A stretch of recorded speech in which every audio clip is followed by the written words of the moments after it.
My Brother's Peculiar Chicken by Alejandro Roces. My brother Kiko had a very peculiar chicken. It was a very peculiar because no one could tell whether it was a rooster or a hen. My brother claimed it was a rooster. I claimed it was a hen. We almost got lynched trying to settle the argument. It was only started when Kiko and I saw the two chickens fighting in the far end of the field. Look at the rooster fight! If I had a rooster like that, I could get rich in the cockpit. My brother slowly approached the battling chicken. He dived and caught one of them by the legs. "Aba! It is a hen!" I said. "What is the matter with you? Is the heat that making you sick?" "No!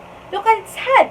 It has no cums or wattles." "No cums or wattles? Who cares about its cums or wattles? Don't you see it fight?" "Sure, I saw it fight, but still, I say, it is a hen." "A hen? Did you ever see a hen with a tails like this? Or a hen with stars like this?" We still argued during lunch. My mother got annoyed, so she went out to look for the chicken. The chicken? The chicken is binabae, a rooster that looks like a hen. My father also went out to check for the chicken and said, "No, mother, you are wrong. The chicken is binalake, a hen that looks like a rooster." After they argue, my mother climbed and said, "I know who can settle this question, Tinienteng Tasho." Tinienteng Tasho was the head of the village and the oldest man in the barrio. "Tinienteng Tasho, is this chicken a female or a male?" "It does not look like any rooster that we've ever seen," Tinienteng Tasho said. "It is a hen then," I said. "It does not look like any hen that I've ever seen," was the reply. "It could be another kind of a bird," he added.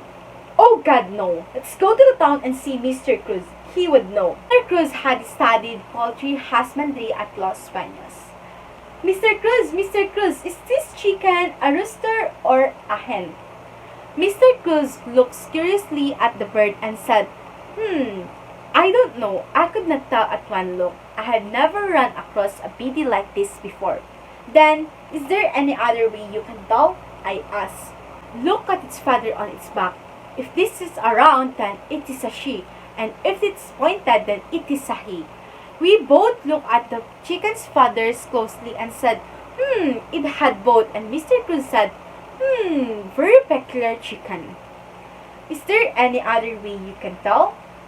Kiko asked. Then Mr. Cruz said, "I could kill it and see what's inside it." No, I don't want it killed." My brother and I continued to discuss many alternative ways to find out. No, I don't want it killed." "Would you agree that it is a rooster when it fights in a cockpit and it wins?" "If that hen of yours can bake a gamecock, then I would believe anything," I said. "All right," I said. "We will take it to the cockpit this coming Sunday." We took the chicken into the cockpit. The opponent was a red rooster who appears veteran. The fight begins and the two chickens were released at the center of the arena. Moments later, the fighters confronted each other. I expected a rooster to die of fright. Instead, something strange happened. A lovesick expression came into the red rooster's eyes. Texan was infatuated with our chicken. But before anyone could collect his wheels, our fowl rushed into the red stocks with its hackles feathers flaring. In one lunge, it buried its parts with its adversary's breasts. The fight was over! "Chupe! Chupe! Fixed fight!" the crowd shouted. A riot broke out. We ran towards the coconut groves and we kept on running until we lost the mom. When we felt safe, we sat on the ground and rested. "Now, are you convinced that it is a rooster?" "Yes," I answered. But the chickens had other ideas. Began to quiver, then something round and warm dropped into my hand. The chicken crackled with laughter and I looked down and saw an egg.